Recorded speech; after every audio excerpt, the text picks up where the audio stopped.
गुरुर्ब्रह्मा गुरुर्विष्णू गुरुर्देव महेश्वरा गुरु साक्षात परब्रह्म तस्मै श्री गुरुवे नमः. आज आपण दुसरा अध्याय आपण पाहणार आहोत. काल नामधारकाची असलेली तळमळ आणि भक्तिभाव महाराजांच्या चरणी लीन होऊन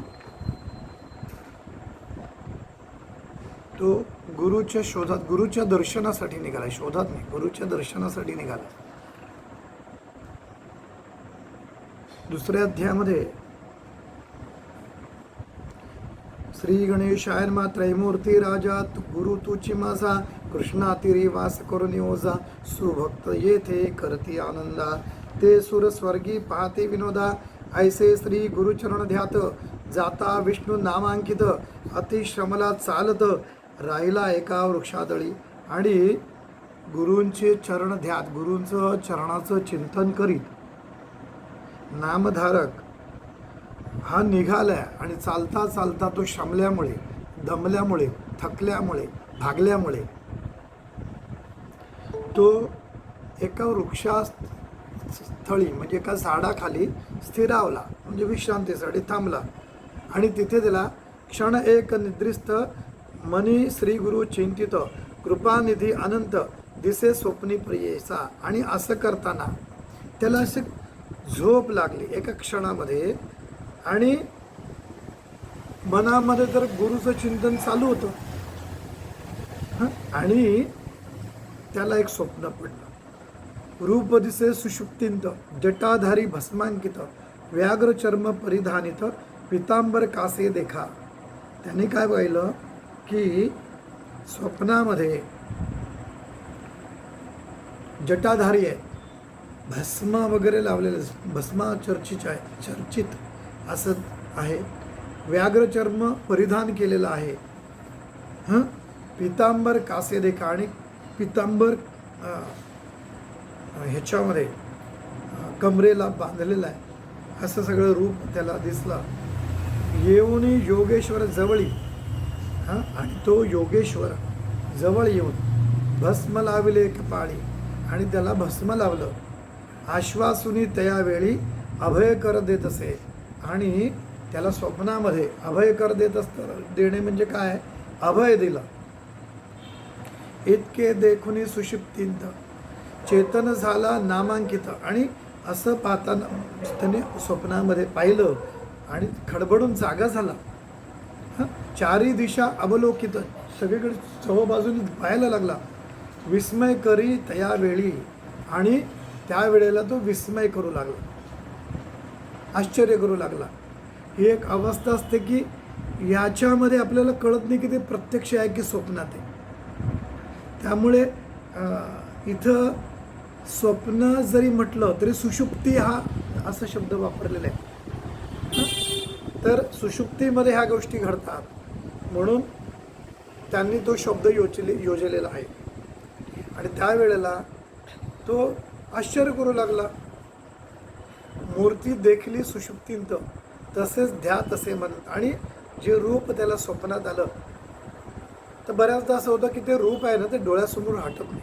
हे माझे अनुभव आहेत की ते हटत नाही बिलकुल.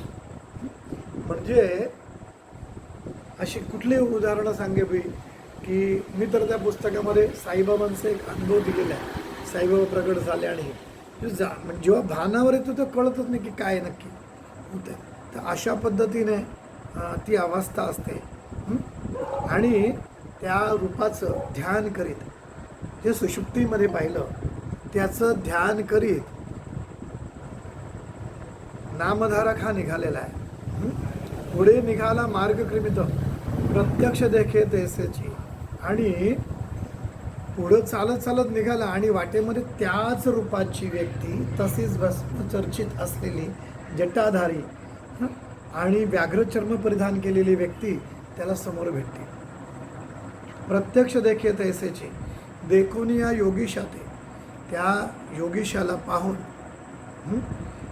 करिता झाला दंडवते, त्याला नमस्कार केला.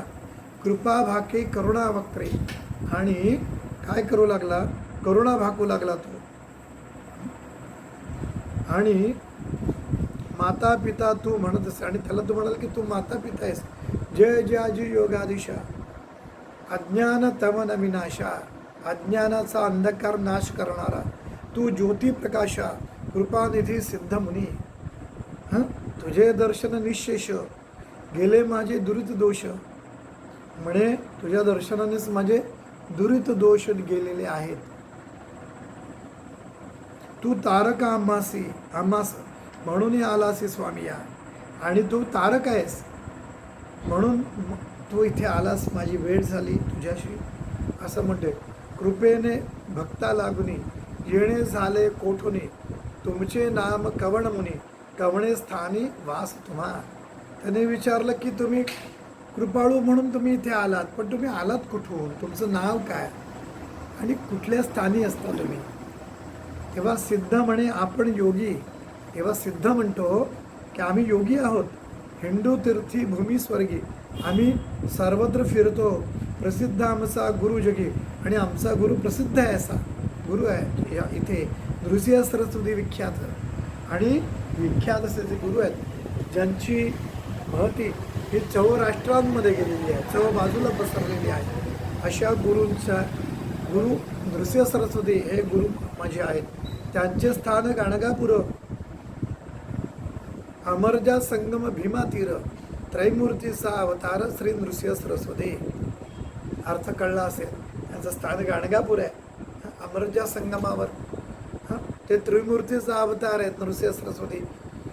भक्त तारावया लागी अवतार, त्रैमूर्ती जगी, सदा ध्याती अभ्यास योगी, भवसागर तरावया.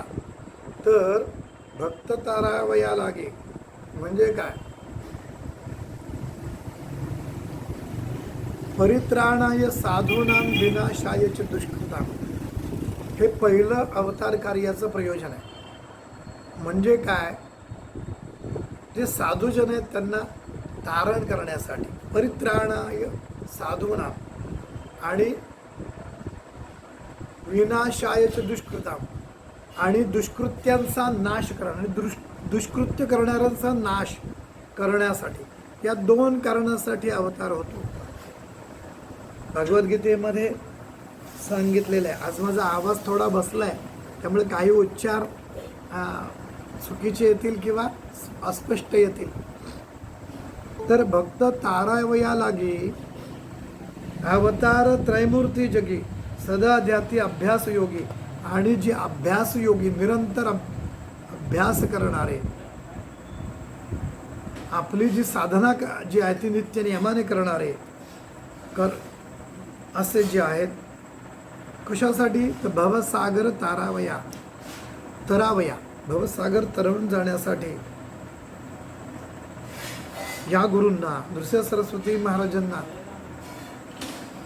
योगी साधना करतात त्यांची. ऐसा श्री गुरु कृपा सिंधू. आणि श्री गुरु हे कसे कृपा सिंधू, हे विशेषण लावलेलं आहे. ते कृपा सिंधू आहेत. भक्तजना सदा वरदू, आणि भक्तांना साठी सदा वर देणारे असे ते आहेत. अखिल सौख्य श्रियानंदू, देता होय शिष्य वर्गा, आणि लक्ष्मीचा आनंद देणारे, म्हणजे लक्ष्मी देणारे, म्हणजे ज्याला अष्टविध लक्ष्मी जे आहेत त्या सर्व प्राप्त करून देणारे. कोणाला, शिष्य वर्गांना. त्याचे भक्ता कैसे दैन्य, त्याच्या भक्ताला दैन्य नाही. अखंड लक्ष्मी परिपूर्ण, त्याच्याकडे अखंड लक्ष्मी परिपूर्ण राहणारे. धनधान्यादी गोधन, अष्टैश्वर्य नांदते, आणि अष्टऐश्वर्य त्याच्याकडे नांदेल.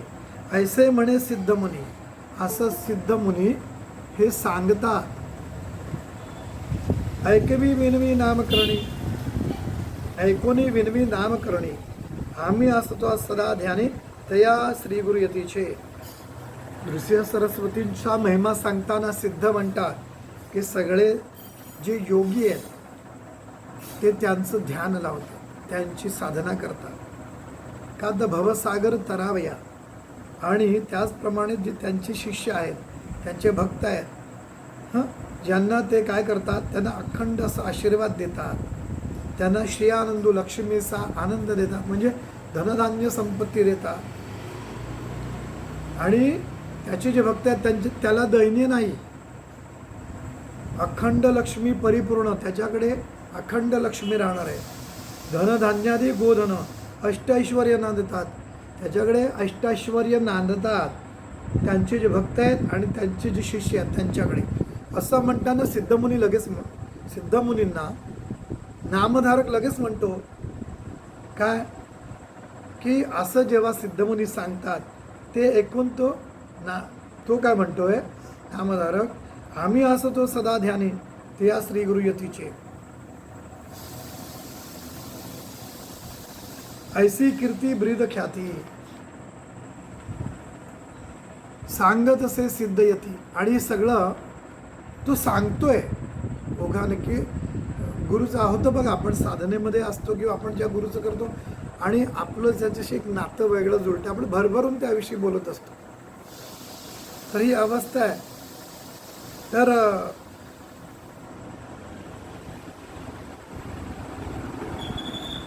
त्यावेळेला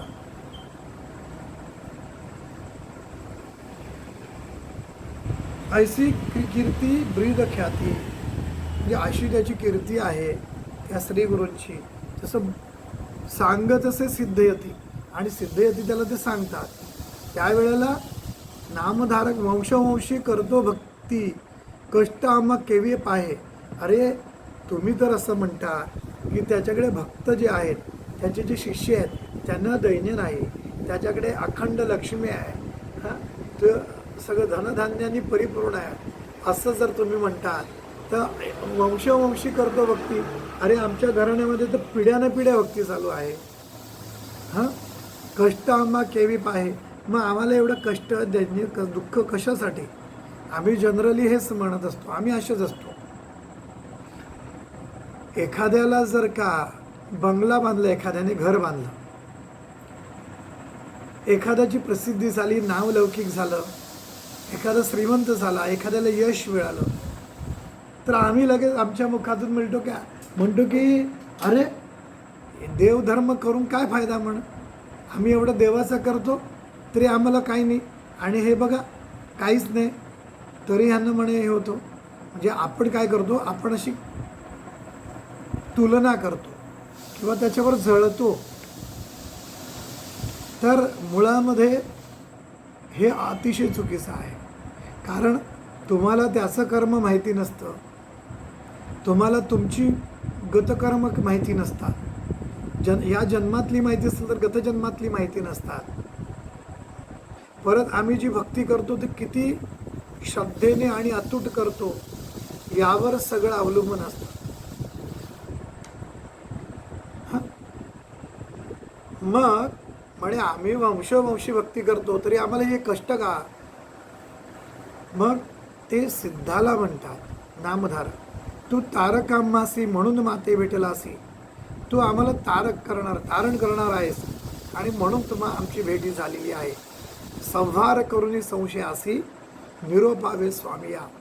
आणि आमचा संशय निरसन करा. माझी शंका आहे की मग आमच्याच पाठीमागं का, आम्हालाच दैन्य का, आम्ही गुरुभक्ती नाही करत का, मग आम्हालाच का हे? तर संहार करून संशयासी निरोपावे स्वामिया. सांगा सिद्ध म्हणे तये वेळी, सिद्ध त्यावेळेला असं म्हणतात, एक शिष्या स्तवममोळी, आणि एक शिष्या स्तवममोळी म्हणजे जटा मस्तकी धारण करणारा. गुरुकृपा सूक्ष्मस्थूळी भक्तवत्सल बरियसा. म्हणे हे नामधारका बघ, गुरुकृपा ही सूक्ष्म आणि स्थूळ आहे. म्हणून मी त्या हे केलं की त्याची कृपा अशी आहे ना, ती जितकी वरवर दिसते त्याच्यापेक्षा खोल असते. मी हिमनगाचं एक उदाहरण दिलं होतं बघा, की त्यानं फक्त काय केलं, महाराजांनी भाकड म्हैशीला दुभती केली, पण या दुभती करण्यामध्ये महाराजांचं मी त्या माणसाला एक उत्पन्नाचं साधन दिलं, भिक्षा मागून किंवा काहीतरी त्या म्हशीच्या लाद भाड्याने देऊन, म्हणजे त्याची मजुरी त्याने घर चालायचं. ती दुपटी झाल्यामुळे ह्याच्या घरामध्ये अन्नाची वानवा कमी झाली है ना, आणि 4 पैसे येतील दूध विकून. हा सगळा भाग आहे. हे आपल्याला दिसणार आहे, हे दिसणारी कृपा आहे की भाकड म्हशीला, पण भाकड म्हशीला दुप्त करून त्या म्हाताऱ्या झालेल्या, भाकड झाल्या की ज्या वयामध्ये तिनं गोठ्यात बांधून विश्रांती करायचे दिवस आहेत, त्यावेळेला त्याला मजुरीसाठी तो मृत्तिका क्षार माती वगैरे आणण्यासाठी, वाहण्यासाठी, ओझी वाहण्यासाठी, म्हणजे ज्याला रेड्यासारख्या वापर केला जातो त्या म्हशीचा, ते कष्टसुद्धा तिची थांबले कारण ती दुपती झाली. म्हणजे गुरुकृपा अशी आहे की ती सूक्ष्मात सूक्ष्म पण असते आणि ती स्थूळ आहे. आम्हाला वरवर कृपा दिसते तितकीच ती सूक्ष्मसुद्धा असते. ती सूक्ष्म म्हणून पण येते आणि ती स्थूळ आपल्याला दिसते, लगेच लाभ दिसतो, अशी सुद्धा ती असते. आणि आम्ही फक्त काय करतो की आम्हाला हे म्हणजे काहीच आमचं झालं नाही, आम्हाला काही अनुभवच आले नाही, हे नाही, तर असं कधी होत नाही. तुम्ही गुरुकृपेचा म्हणजे साधना करता आणि गुरुची कृपा तुमच्यावर होणार नाही.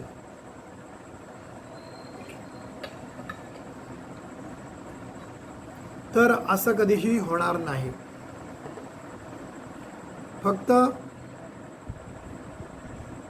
त्यांचा निर्णय असतो की ते फळ कुठल्या स्वरूपात द्यायचं,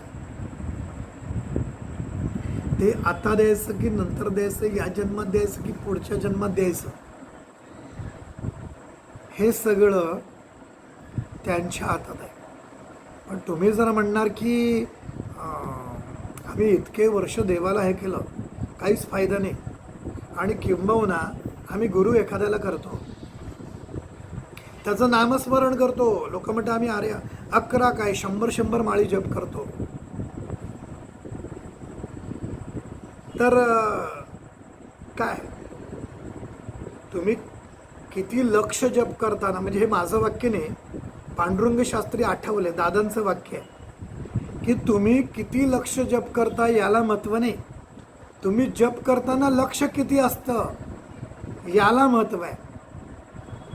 आम्ही संख्येच्या मागे जातो, एवढी संख्या झाली पाहिजे एवढं, आणि जप करताना सुद्धा किती झाले याकडे लक्ष राहत असेल तर तुमची उपासना कमकुवत होते. त्यामुळे तुम्ही समर्पण केलेलं आहे ना, तर पूर्णपणे महाराजांना समर्पण करा, अनुभव येतील ना. विशाल काही वेगळा नाही आहे तुम्हापासून, ते अनुभव येतात तर सगळ्यांना येणार आहेत, सारखीच येणार आहेत. पांडुरंगानं किंवा देवानं असं सांगितलं की मी जनाबाईंनाच मदतीला जाणार आहे, बाकीच्याच्या मदतीला जाणार नाही, मी तुकाराम महाराजांच्याच मदतीला जाईल, त्यांनी बाकीच्यांच्या जाणार नाही, असं काही नाही आहे. प्रश्न आहे की त्यांनी जी साधना केली, ज्या कळकळीने आणि ज्या समर्पित भावनेने त्यांनी जी भक्ती केली, तेवढी तुम्ही करता की नाही, होतं ना. म्हणजे आम्ही जर नियम बनवलेला असेल की दर गुरुवारी आम्ही आरतीला येऊ, तर आम्ही भरपूर पाऊस पडतोय तर आम्ही म्हणतो जाऊ दे आज नाही करत, पुढच्या गुरुवारी जाऊ, आज पाऊस जास्त आहे, तर असं नाही चालत. पांडुरंग शास्त्री आठवल्यांचंच एक उदाहरण सांगतो मी, त्यांच्या कॅसेट केंद्र असतं त्याच्यामध्ये, तर त्यांनी काय सांगितलं होतं की एक व्रत कसं असतं ना, तर 2 मित्र होते आणि एका मित्रानं असा निर्णय घेतला की आजपासून मी थंड पाण्याने आंघोळ करेल, आणि तो म्हणजे हे दादांनी दिलेलं उदाहरण आहे, परमपूज्य पांडुरंग शास्त्री आठवले यांनी दिलेलं उदाहरण. तर म्हणे मी आजपासून म्हणे मी थंड पाण्याने आंघोळ करणार आहे कायम आता. तर म्हणे ठीक आहे. आणि नंतर त्याप्रमाणे थंड पाण्याने तो आंघोळ करू लागला. परंतु एकदा असं झालं की भरपूर थंडी पडली, कडाक्याची झाली वगैरे. आणि मग ती थंडी जेव्हा थोडी ओसरली त्यावेळेला हे मित्र पुन्हा भेटले आणि म्हणाले की अरे भरपूर थंडी होती म्हणून मला तुझी आठवण आली, तू थंड पाण्याने आंघोळ करतो की नाही? तर म्हणाले हो थंड पाण्याने करतो. आत्ता फक्त 2 दिवस जी थंडी जी जास्त पडली ना तेव्हा फक्त मी गरम पाण्याने आंघोळ केली. तर गंमत अशी असते की जेव्हा उन्हाळा आहे त्यावेळेला गरम पाण्याने थंड पाण्याने आंघोळ करणं सहज आहे. खरी परीक्षा तिथंच आहे. ती 2 दिवस जी थंडी पडली त्यामध्ये जर तू टिकून राहिला असतं तर टिकून राहिला असता. कळतंय मला काय सांगायचं आहे? की त्यावेळेला जर टिकून राहिला असतं तर टिकून राहिला असता दादा म्हणतात. आणि आम्ही त्याच वेळेला, ती खरी तुझी परीक्षा आहे, त्यात तू पास नाही झालास. मग तू इतकी कितीही महिने आंघोळ केली ती व्यर्थ गेलं ना. तू त्यात टिकून राहिला असतं तर टिकून राहिला असतं. साधनेमध्ये पण तेच आम्ही रोज करतो. रोज आम्ही ठरवतो की आम्ही रोज या वेळेला साधना करायची. आणि नंतर कोणीतरी पाहुणे येतात किंवा आपल्याला कुठेतरी पाहुणं म्हणून जायचं असतं. तर आपण काय म्हणतो की जाऊ दे आता उद्या करू, घरी येऊ तेव्हा, किंवा पाहुणे गेल्यावर आपण साधना करू. असं नाही, तुमची वेळ आहे त्या वेळेला तुम्हाला ते करायचे. उपासनेशी दृढ चालवावे. या दृढ याच्यामध्ये त्याचा अर्थ आहे की अगदी पूर्ण विश्वासाने, पूर्ण श्रद्धेने आणि अखंडित, त्याच्यामध्ये खंड पडायला नको. त्या तर ती दृढता आहे. जर त्याने त्या थंडीमध्ये सुद्धा आंघोळ केली असती थंड पाण्याने, की मी असा निर्णय घेतला आहे थंड पाण्यानेच करणार, असं शपथ घेतलेलं आहे, पण केलेलं आहे, तर त्या थंडीमध्ये जर ती केली असती तर तो पास झाला असता. हे कळतंय तुम्हाला? ते अशा पद्धतीने आपण सगळे कमकुवत असतो आणि आपण हे सगळं काय काय आपण स्टेटमेंट करतो. काही जण काय करतात की आम्ही आमची साधना चालू करतो आज, की असं असं चालू आहे, आम्ही एखाद्या देवाला, स्वामींना म्हणा कुठल्याही देवाला आपण साधना करतोय, आम्हाला अनुभव येत नाही किंवा माझं काम होत नाही. मग कोणीतरी म्हणतो अरे तू त्या तिकडे जा, खूप जागृत देवस्थान आहे, अरे तो खूप जागृत देव आहे. मग आम्ही काय करतो, हे सोडतो ते पकडतो. म्हणजे दृढ भक्ती का? म्हणजे आम्ही गरजेप्रमाणे देव बदलतो. म्हणजे दृढ भक्ती का? तिला भक्ती तरी म्हणावं का? तुम्हाला अखंडितपणे हे लक्षात ठेवायचं आहे की मी ज्याला सर्वस्व अर्पण करतोय तो माझ्यासाठी सर्वस्व आहे. आणि माझ्या सर्व गरजा इतकंच काय, मला जे जे आवश्यक आहे, जे जे मला मिळवायचं आहे ते साध्य करून देईल. आणि भगवद्गीतेत कृष्ण तर हेच म्हणतात की अनन्यश्चिंतयन्तो मां ये जना पर्युपासते तेषां नित्य अभियुक्तानां योगक्षेमं वहाम्यहम्. अनन्य भावाने, अनन्य याच्यामध्ये दुसरं अन्य नाही, फक्त तेच, या भावनेने यायचं. नाहीतर आम्ही मंगळवारी गणपती, गुरुवारी दत्तगुरू, शनिवारी मारुती, सोमवारी शंकर. आम्हाला कळायला पाहिजे की आमचं गुरु आहेत ना हे सर्व एकच आहेत. अर्जुनाला तरी काय सांगतायत? अर्जुनाला 11व्या अध्यायामध्ये विश्वरूप दर्शन दाखवत आहे. म्हणजे अरे सर्व मीच आहे, वेगवेगळ्या रूपांमध्ये मीच नटलेलो आहे. त्रिविक्रम भारतीनाथ नृसिंह सरस्वती महाराज विश्वरूप दर्शन दाखवतात. म्हणजे काय करतात की अरे सर्वानुभूती आणि सर्व रूपांमध्ये मीच नटलेलो आहे, सर्व देवता मीच आहे. आणि आम्ही काय करतो की आज तो म्हणजे 1.5 दिवसाचा गणपती पण बसवायचा, गौरी पण बसवायची, सगळं चालू आहे. म्हणजे तो एक कुळाचार म्हणून ठीक आहे. जेव्हा साधक म्हणून मी म्हणतोय तो अनन्य भावाने हे करायचं. जशी पतिव्रता पत्नी असते त्याप्रमाणे मला एक गोष्ट आठवली ह्यावरूनच. रामकृष्ण परमहंस वाचा, ज्याला खरंच साधना शिकायची आहे ना, तर त्यांचे ग्रंथ वाचा. म्हणजे ग्रंथ म्हणजे पब्लिश केले, त्यांनी काय स्वतः काही लिहिलं नाही. विवेकानंद वाचा किंवा त्यांच्या शिष्यांना लिहिलेलं वाचा. एके ठिकाणी भक्तीवर म्हणताना रामकृष्ण परमहंस असं म्हणालेले आहेत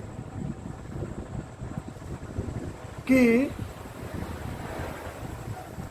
पतिव्रता म्हणजे साधकाचा हा आपल्या दैवतावर, आपल्या गुरुवर किती दृढ विश्वास आणि कसं असायला पाहिजे ती भक्ती, इतकी एकनिष्ठ आणि ते सांगताना ते म्हणतात की पतिव्रता स्त्री ही तिच्या घरामध्ये सासरी नांदते जेव्हा ती, त्यावेळेला तिचे दीर आहे, त्या दीराशी ती त्यांचा आदर सत्कार करते, त्यांना योग्य तो मान देते, वेळ प्रसंगी त्यांची सेवाही करते, जे चहा आणून द्या, हे द्या वगैरे सगळं. घरामध्ये नणंद नसेल तर नंडेला नंडेचा मान देते, त्याप्रमाणे तिच्याशी व्यवहार करते. सासू असेल तर सासूला सासूच्या प्रमाणे दर्जा देऊन तसा मान सन्मान आदर ती देते. सासरे असतील तर सासऱ्यांना योग्य तो आदर सन्मान, त्यांचा मान आणि त्यांची सेवा करते. पण झोपताना मात्र ती तिच्या नवऱ्याजवळच झोपते. रामकृष्ण परमहंसांनी लिहिले, ते सांगितलंय.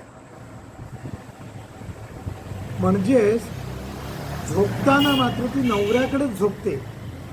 त्याप्रमाणे आपण इतर दैवतांचा, इतर गुरूंचा सन्मान ठेवावा, भक्तिभाव ठेवावा. पण आपले गुरु आणि आपलं दैवत हे आपलं आहे. नाहीतर मग मी म्हणालो त्याप्रमाणे काही महिने संतोषी माता, काही महिने साई बाबा, काही महिने तर असं साधकामध्ये साधकाने करू नये. आपलं दैवत आपलं आहे ना. म्हणजे पतिव्रता स्त्री असेल तर समोरचा पुरुष कितीही सुंदर असला तरी ती आपल्या पती तो आपलाच मानते ना, त्याच्यावर ती भाळत नाही. आणि ह्याला रामकृष्ण परमहंस व्यभिचारी भक्ती म्हणतात. हे जे असे आज यासला आज त्याला त्याला त्याला त्याला करत राहतात, त्याला व्यभिचारी भक्ती असं त्यांनी सांगितलेलं आहे. आणि आपण हे करतोय का बघा, हे अनुभव आपल्याला काय येत नाही, कुठं चुकतंय. तर हे चुकत असेल आपलं तर ते थांबवा. म्हणजे मी जर स्वामी समर्थांचं करतो तर मी मारुतीच्या मंदिरात जायचं नाही का? जायला पाहिजे. पतिव्रता स्त्री आहे म्हणून फक्त नवऱ्याचीच कामं करणार आणि बाकीच्यांचं करणार नाही का? सगळ्यांची सेवा. वेळ आली तर सासऱ्याचं पण धोतर धुवावं लागेल, करावं लागेल, ते तुमचं कर्म आहे. म्हणून ते वेगवेगळ्या त्या पद्धतीने आदर सत्कार तुम्हाला सगळा मानपान द्यावा लागेल. पण आपलं दैवत आपलं आहे, ज्याला आपण सर्वस्व मानतो. तर हे लक्षात घेणं गरजेचं आहे. आपण चिंतन करा की आपल्याकडून काय चुकतंय. गुरुकृपा होय जासी दैन्य कैसे कैसे त्याचे त्यासी समस्त देव त्याचे वंशी कळी काळासी जिंके नर. आणि ज्याला गुरुकृपा होईल तो कळी काळाला सुद्धा जिंकेल. ह्या सगळ्या गोष्टी लक्षात घ्या. तुम्हाला माहिती असेल माझे 3 रिपोर्ट्स हार्ट अटॅकचे आहेत. माहिती आहे तुम्हाला? कल्याणीला माहिती असेल. मला कल्याणी समोर दिसते. मला हॉस्पिटलला नेलं होतं वगैरे सगळं, आणि समोर रिपोर्ट्स बदलले. किंवा तुम्हाला माहिती असेल की कोरोनामध्ये शिल्पा डांगे यांना नित्यानंद बाबा म्हणाले, जसं मलाच कळलं इकडे ध्यानामध्ये सांगितलं गेलं की कोरोना होणार आहे, त्याप्रमाणे शिल्पा डांगेंना नित्यानंद बाबा म्हणाले की विशालला कोरोना होणार आहे, पण त्याला सांग की तू घाबरू नकोस, अजून तुला बरंच कार्य करायचं आहे आणि मंडूर भस्म घ्यायला लाग, असं ते म्हणाले. आणि ते चालू होतं. आणि आकांक्षा माने, डॉक्टर आकांक्षा माने हिनंच ते औषध आणून दिलं होतं.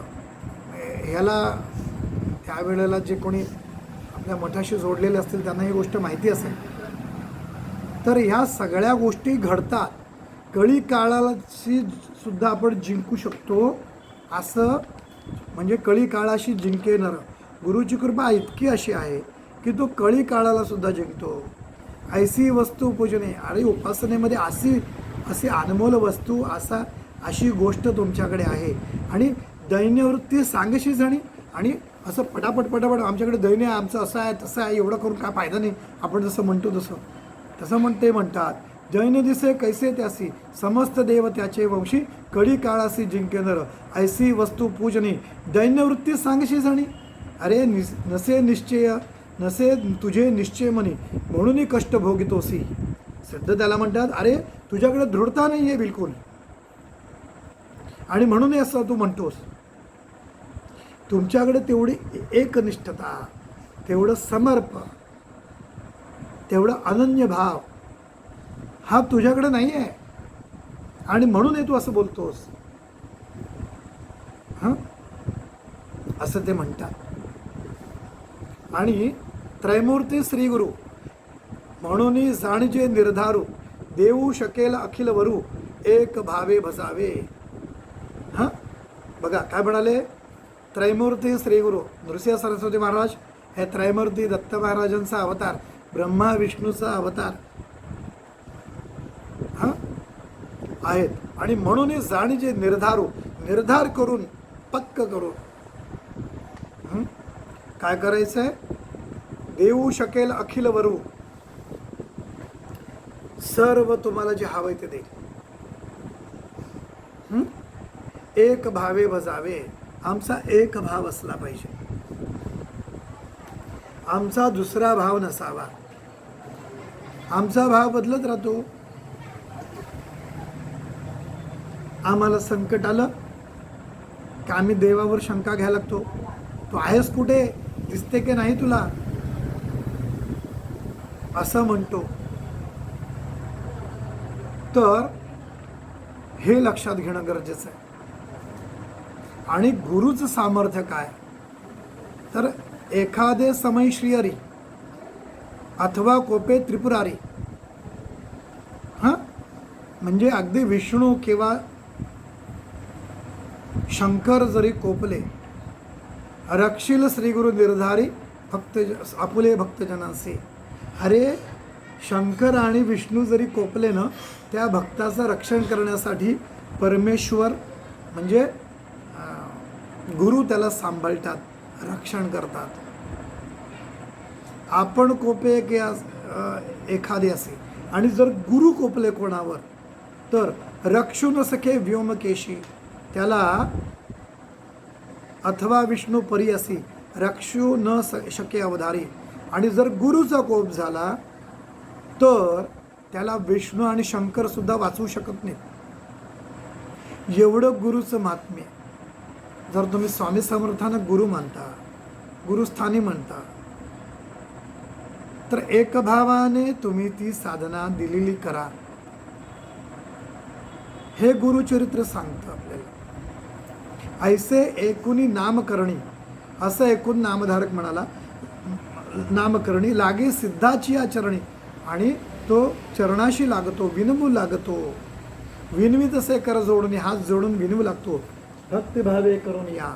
भक्तिभावाने तो विनवू लागतो. स्वामी ऐसा निरोप देती, संदेह होता माझे चित्ती, गुरु केवी झाले त्रिमूर्ती, ब्रह्मा विष्णू महेश्वर. ब्रह्मा विष्णू महेश्वर गुरु कसे काय झाले? आणि तुम्ही निरोपिली, तुम्ही सांगितलं विष्णू रुद्र जरी कोपती, म्हणजे विष्णू आणि शंकराचा जरी कोप झाला, राखू शके गुरु निश्चिती, आणि गुरु त्याचं रक्षण करतात. आणि गुरु कोपलिया न रक्षी कोणी, आणि गुरुचा कोप झाला तर मात्र कोणीही रक्षू शकत नाही. हा बोल असे कवणाचा, हे कोणी सांगितलं? कवणशास्त्र पुराणीचा. कुठल्या पुराणामध्ये सांगितलंय? संदेह फेडी गा मनाचा, माझ्या मनामध्ये जी शंका आहे तिचं निवारण करा, जेणे मन दृढ होय, आणि ज्यामुळे माझं मन दृढ होईल, एकाग्र होईल, तल्लीन होईल, लीन होईल, आणि पूर्ण विश्वासाने त्यांच्या चरणी अर्पण, म्हणजे चरणी अर्पण भाव निर्माण होईल. येणे परी नामकरणी सिद्धासी पुसे बंधुनी, आणि अशा पद्धतीने सिद्धाला त्यांनी सांगितलं कृपानिधी संतोषुनी. कृपानिधी संतोषुनी सांगत असे प्रियसा. आणि नंतर पुढे सिद्ध सांगू लागले. तर ते काय सांगितलं?